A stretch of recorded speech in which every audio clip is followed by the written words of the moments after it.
3 surgeries since February and 5 tumors removed. And I don't even know how many doctors. It's been wild.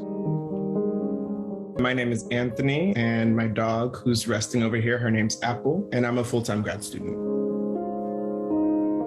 I didn't expect to ever be spending this much money on a pet, but I can't see myself not doing it. She needs the care, and I love her, so I'm gonna do what I can do. She has made a profound improvement in my life and in my happiness. In many ways, I would say she saved my life, because I was in a lower place. I was in my second year of grad school. I was living in Los Angeles and I didn't love it. I needed another creature to pour a lot of love and support into and to get that back from. She's been going through a lot, some surgeries for cancer and some other things, but she is holding in there.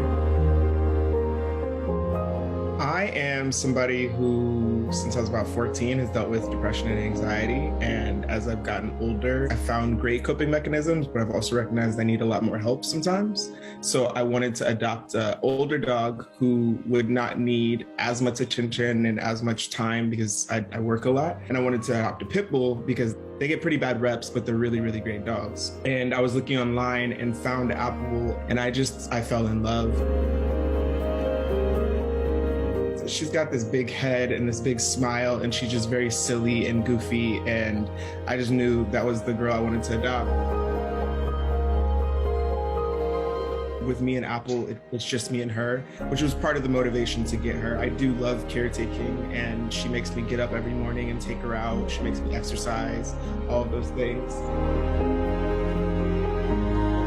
When I first got her, her fur was not in good condition. She had some pretty new scars. It looked like she had maybe given birth to a litter right before I got her. She wasn't stayed. She wouldn't really cuddle. People were like, pit bulls are big snugglers. They're big cuddlers. And I was like, not my dog. She would be near me, but she wouldn't want to cuddle up with me. But now she does. But she is very independent. She still likes her own space. The biggest thing is trust. She trusts me and humans a whole lot more. Trust, love, affection, all of that are big changes since I first got her. She had a growth on her shoulder and on her back leg. She was biting at it. And so the family vet was like, okay, we can have that removed. And then earlier this year in January, I noticed there was a lump near her behind. And I was like, this wasn't there before. So I was concerned. So then I went to the vet and he was like, okay, well, if it's not causing her any problems, then it should be okay. He's like, I could remove it, but he's like, I don't think it's a big concern. But it had not been there before, and it grew so fast. And with Google, for humans, we can WebMD stuff. And then you start to think, do I have this? Do I have this? Do I have this? And it kind of was the same thing with Apple. So I recognized that it might be cancerous, and I looked to see what I could do. So I went to a second vet and I asked for a fine needle aspiration, which is where they take some cells and do a biopsy on it. And that's how I found out it was cancerous. We found the lump, went to one vet, went to a second vet, found out it was cancerous, went to a consultation with a specialist, because the area of her body it's in between her vulva and her anus, it's a very sensitive area. But the day of the consultation with the surgeon, they actually had a cancellation. So they ended up doing the surgery and kept her overnight. Then I took her to an oncologist in March, a few weeks after when she recovered, and they told me my options, right? They're like, she looks good.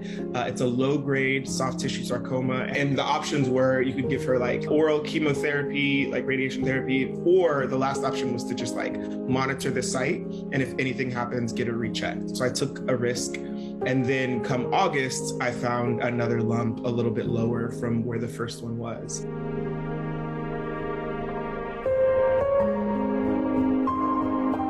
So then I took her in, they did a recheck, they removed it in September. And while they removed it, they also removed 2 other growths I had seen that I was concerned about, but 2 vets weren't really concerned. Turns out that one was a cancerous one and one was a benign one. Then we went to go to her other cancer specialist and they did a CT scan. Then we found out that she had a thyroid tumor. So yeah, that's what she's recovering from now. The thyroid tumor was small and they caught it early. And in general, if they remove it early enough, it can extend the lifespan of the dog for about 3 years. But if they didn't catch it, she could have died a lot sooner. So she just had that removed. And so the next step is we wait for her to recover, go see the doctor again, and then hopefully maybe another CT scan, and then actually get her the radiation therapy that she needs.